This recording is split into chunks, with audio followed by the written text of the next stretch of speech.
क्या गाजा से भड़की बारूद की ये बरसात तीसरे विश्व युद्ध के शुरू होने का संकेत है? क्या हमास ने इजरायल पर सैकड़ों रॉकेट दागकर दुनिया को तीसरे विश्व युद्ध की तरफ धकेल दिया है? इसकी आशंका इसलिए भी बढ़ गई है क्योंकि इजरायल ने इसे युद्ध करार दिया है और इस हमले का हिसाब बराबर करने का प्रण लिया है। इजरायल की सेना ने ऐलान किया है कि किसी भी हमलावर को बख्शा नहीं जाएगा। इजरायल के पीएम ने वादा किया है कि हमास इसकी बड़ी कीमत चुकाएगा। दुनिया एक युद्ध का दंश महीनों से झेल रही है। रूस यूक्रेन में महीनों से जंग जारी है। रूस की तरफ से कई बार परमाणु हमले की चेतावनी भी जारी की जा चुकी है, लेकिन अब इजरायल के बदला लेने वाली कसम दुनिया को डराने वाली है, क्योंकि दावा किया जाता है कि इजरायल के पास भी परमाणु बम है। परमाणु बम से लैस देश पर ऐसा हमला किसी बहुत बड़े खतरे को बुलावा दे सकता है, क्योंकि इजरायल और फिलिस्तीन को लेकर दुनिया बरसों से ही बटी हुई है। इजरायल और फिलिस्तीन जंग से तीसरे विश्व युद्ध के शुरू होने की आशंका और ज्यादा बढ़ गई है और इसी कड़ी में दुनिया के देश अलग अलग धाराओं में बंट गए हैं। इजरायल और फिलिस्तीन जंग को लेकर दुनिया जहां पर दो खेमे में बंट गई है, तो वहीं एक खेमा ऐसा भी है जो किसी के भी साथ नहीं है। अधिकतर इस्लामिक देश फिलिस्तीनियों के साथ खड़े होने की बात कर रहे हैं, तो वहीं इजरायल के प्रधानमंत्री बेंजामिन नेतन्याहू ने 25 देशों को साथ देने के लिए वो शुक्रिया पहले ही बोल चुके हैं। लेकिन बड़ा सवाल ये है कि इस जंग में कौन सा देश किसके साथ खड़ा है, दुनिया के कौन से देश हैं जो इजरायल के साथ खड़े हैं और कौन कौन से देश हैं जो फिलिस्तीन के साथ खड़े हैं।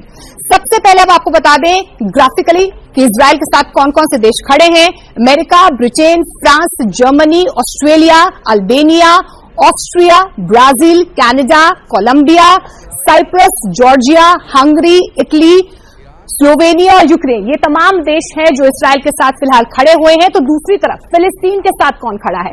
फिलिस्तीन के साथ तमाम इस्लामिक देश खड़े हैं।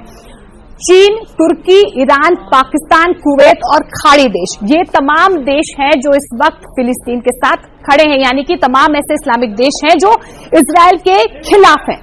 तो तुर्की के राष्ट्रपति इस बीच जो रेसेप तैयप एर्दोआन है, उन्होंने एक कदम आगे बढ़कर इजरायल को भी सख्त चेतावनी दे डाली है, क्योंकि देखिए इजरायल भी रिटेलिएट कर रहा है। उन्होंने कहा है कि अगर पूरी दुनिया भी खामोश हो जाए तो भी तुर्की अपनी आवाज उठाता रहेगा, यानी कि इजरायल के खिलाफ वो अपनी आवाज उठाता रहेगा।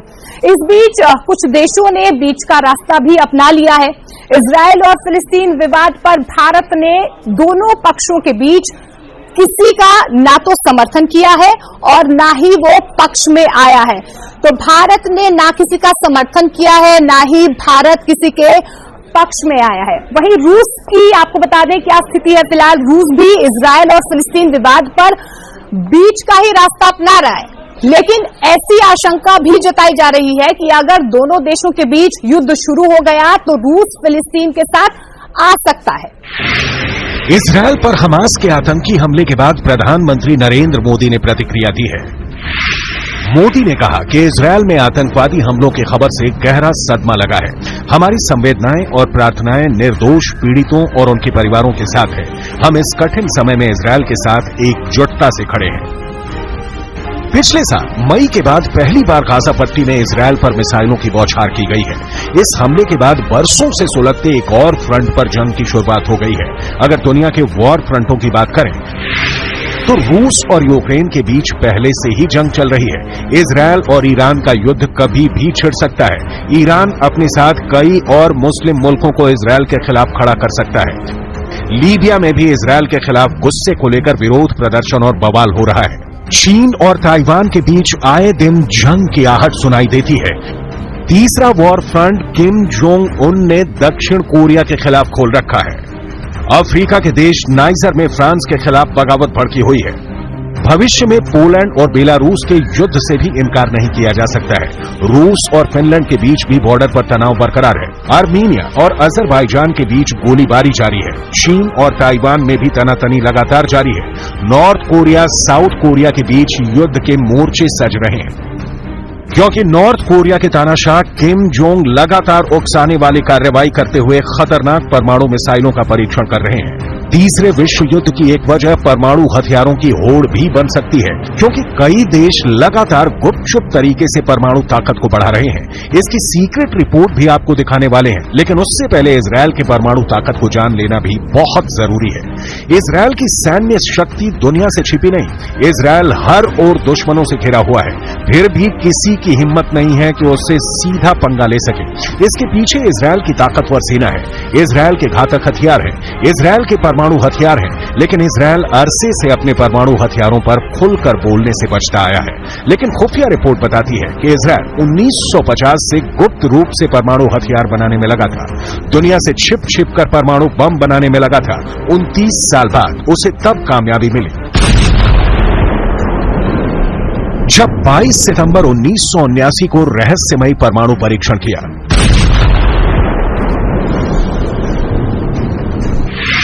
दावा तो यह भी किया जाता है कि इजरायल में परमाणु मिसाइलों के लिए ऐसे साइलो बने हुए हैं जहां परमाणु मिसाइलों को लगाया गया है। इन साइलों की गहराई करीब 170 फीट है।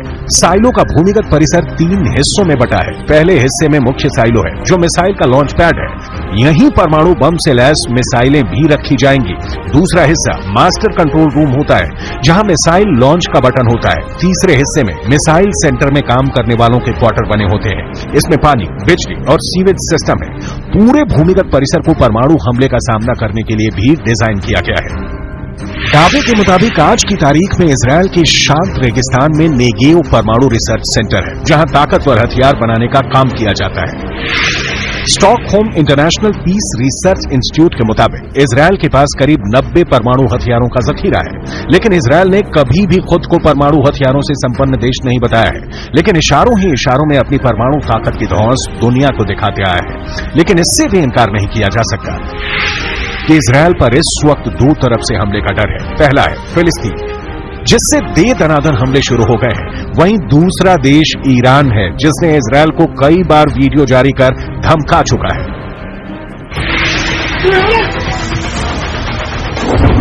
Video number 1।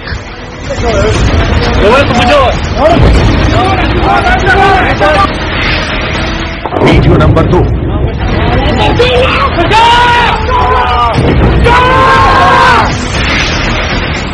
Video number 3।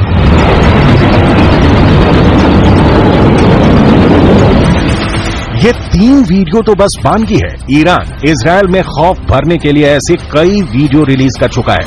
ये वीडियो इजरायल के लिए किसी चेतावनी से कम नहीं। ईरान ने इजरायल को खुली धमकी दे रखी है। अगर उसने ईरान के परमाणु ठिकानों की तरफ देखा तो उसके शहर तेल अवीव को तबाह कर दिया जाएगा। वीडियो में दिखाया गया है कि कैसे ईरान की मिसाइलों ने मोर्चा संभाल रखा है।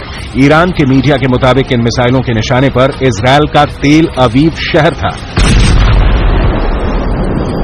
कहा गया कि अगर ईरान के परमाणु ठिकाने पर हमला हुआ तो इजरायल का शहर तेल अवीव मलबे में बदल जाएगा। इजरायल को धमकी दी गई कि उसके हमला करने वाले विमानों को उतरने के लिए जमीन तक नहीं बचेगी, यानी अगर वो हमले के बाद बचकर लौट भी गए तो इजरायल में लैंड नहीं कर पाएंगे। ईरान इजरायल की बरसों पुरानी दुश्मनी बहुत ही खतरनाक मुकाम पर पहुंच गई है। वजह बना है इजरायल के प्रधानमंत्री बेंयामिन नेतन्याहू का संयुक्त राष्ट्र महासभा के मंच से ईरान को दी गई सीधी धमकी। Iran's nuclear ambitions, this policy must change. Sanctions must be snapped back. And above all, Iran must face a credible nuclear threat. As long as I'm Prime Minister of Israel, I will do everything in my power to prevent Iran from getting nuclear weapons. सुना आपने, दुनिया की सबसे बड़ी पंचायत से Benjamin Netanyahu ने Iran को परमाणु धमकी दे डाली। नेतन्याहू ने ईरान को परमाणु शक्ति बनने से रोकने की बात कही।